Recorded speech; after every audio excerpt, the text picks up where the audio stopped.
You know, it's funny how the house gets quieter the older you get. The refrigerator hums a little louder, the clock over the sink ticks like it's got something to prove, and the wind outside sounds less like weather and more like a memory trying to get in. I like to sit here at this kitchen table late at night, when everyone's asleep, and let my mind wander back to when the world felt bigger than it really was. Back when I was 17 and thought a full tank of gas meant freedom. That was the summer of 1959 in a little Ohio town most folks outside the county never heard of. One main street, two churches, a diner with cracked red vinyl booths, and Miller's Gas and Service where I worked after school. We had one traffic light that blinked yellow after 10 o'clock like it was tired too. I swear, if you stood still long enough on Main Street, you could smell fresh-cut hay drifting in from the fields, mixed with gasoline and the faint sweetness of cherry pie from the diner. Now, I wasn't much to look at back then, skinny as a fence post, hair that wouldn't stay combed, and hands always smelling like motor oil, but I had one thing going for me. I had a car.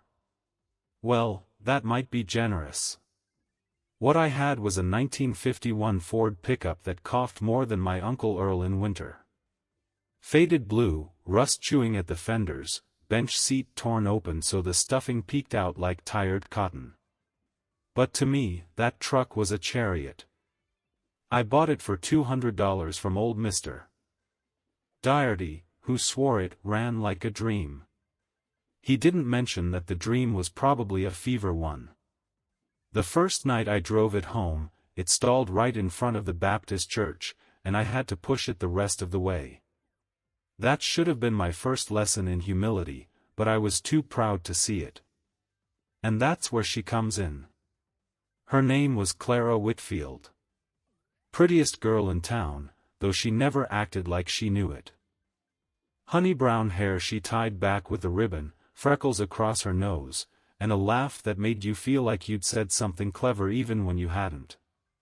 Her daddy owned the hardware store, and he had plans for her. College in Columbus, maybe a husband who wore a tie to breakfast. I had grease under my fingernails and a truck that barely made it up hills. I asked her to the 4th of July picnic anyway. I still remember standing on her porch, sweating through my only decent shirt, rehearsing what I'd say. Her father answered the door first, looked me up and down like he was pricing lumber. I almost turned around. But then Clara stepped out from behind him and smiled, and that was that. She said yes before I even finished asking. That picnic felt like the beginning of something permanent. Fireflies rising out of the grass, kids chasing each other with sparklers, somebody's radio playing Elvis low enough not to offend the church folks. Clara and I sat on the tailgate of that old Ford, sharing a bottle of root beer. I told her I was thinking of heading west someday, maybe California, maybe farther. I'd never even left Ohio, but saying it made me feel brave. She didn't laugh. She just looked at me and said, "You won't stay here forever, will you?" That question sat in my chest like a stone. I hadn't known I needed to hear it. But here's the thing about small towns. They have a way of pulling you back just when you start to drift. 2 weeks later, my father lost his job at the factory. 30 years on the line, and they let him go on a Tuesday afternoon like he was a faulty part. I came home to find him sitting on the porch steps, lunch pail still beside him, staring at nothing. That was the first time I saw my father look small. Suddenly, California felt selfish. I started picking up extra shifts at Miller's. Changed tires, wiped windshields, learned how to rebuild a carburetor by lantern light when the power flickered out in a storm. Clara would come by some evenings, sit on the curb with a soda, keeping me company. We didn't talk about leaving anymore. We talked about getting through. Then one night in August, just when I thought I had my path figured out, stay, work, help my folks, the truck caught fire. I'd been tinkering with the fuel line. One spark, that's all it took. Flames licking up under the hood like they'd been waiting for their chance. I remember standing there frozen, rag in my hand, thinking, well, that's that. My freedom going up in smoke behind Miller's station. It was Clara who grabbed the extinguisher. Clara who yelled at me to move. Clara who saved that truck. Afterward, covered in soot and embarrassment, I looked at her differently. Not just as the prettiest girl in town, but as someone steady. Someone braver than me. That was the night I told her I loved her. And she didn't say it back. Not right away. She looked at me with those thoughtful eyes and said, I think you do. But I don't know who you're going to be yet. That stung more than the smoke in my lungs. I wanted certainty. She was asking for growth. The next morning, I marched down to the factory and put in an application. If my father couldn't work there, maybe I could. It felt noble at the time, like stepping into manhood. I got hired by September. The hours were long, the air thick with metal and sweat. My dreams of California shrank to the size of a lunch break. Clara left for college that fall. I drove her to the bus station in that half-burnt Ford. We didn't cry. We just held hands across the bench seat like we were memorizing the shape of each other's fingers. Before she stepped off the truck, she leaned over and whispered, "Don't disappear into that factory." I told her I wouldn't. For a while, I almost did. There's something about routine that dulls a young man's edges. Wake up, clock in, clock out, eat, sleep. Repeat. Letters from Clara came every few weeks, stories about classes, about city lights, about professors who challenged her. She sounded alive in a way I didn't. Then came the draft notice. Vietnam was a word we'd only heard in passing, and suddenly it was stamped across my future. I remember holding that letter at this very table, my mother's hands trembling as she poured coffee she didn't drink. The factory felt small after that. The whole town did.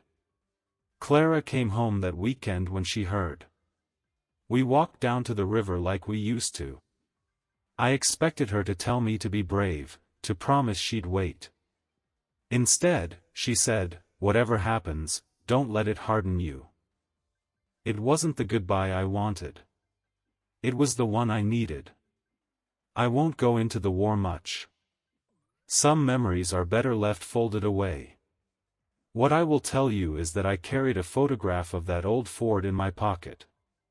Not because it was a fine machine, but because it reminded me who I was before everything got complicated. When I came home in '65, the town looked the same. But I didn't. My father's hair had gone white.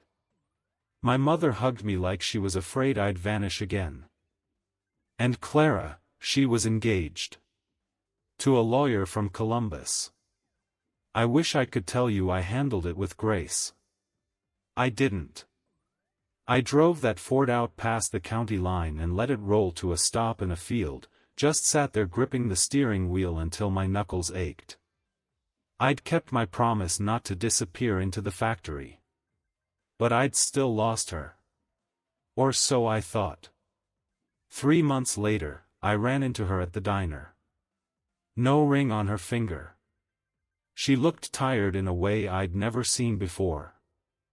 Turns out, the lawyer wanted a version of her that didn't exist. Quieter. Smaller. Less curious. She'd called it off. We sat in that cracked vinyl booth for hours. Talked about everything we hadn't said. About fear. About pride. About the way time changes you whether you're ready or not. That night, I didn't tell her I loved her. I told her I was still figuring out who I was. And she smiled like that was the right answer. We married in the spring of 1967. Not in a grand cathedral, just our little church with the peeling white paint and the choir that never quite found the same key. I drove her away from the reception in that same stubborn Ford, which, by some miracle, was still running. Life wasn't easy after that. We scraped by. I went back to school at night on the GI Bill. Became a foreman at the factory eventually. We lost a baby before we had our first daughter. That nearly broke us. There were nights we sat at this table in silence, wondering if love was enough. But every time things felt like they were slipping, something would pull us forward. A job promotion when we needed it most. A neighbor dropping off a casserole. Our second daughter arriving healthy and loud as a freight train. Even that old Ford, which I finally sold in 1974 to pay for a down payment on this very house. I cried when it drove away. Not because it was worth much, but because it had carried every version of me: reckless boy, scared son, uncertain soldier, hopeful husband. Clara's gone now. 10 years this spring. Cancer doesn't care about promises or history. But sometimes, late at night, I can almost hear her laugh blending with the hum of the refrigerator.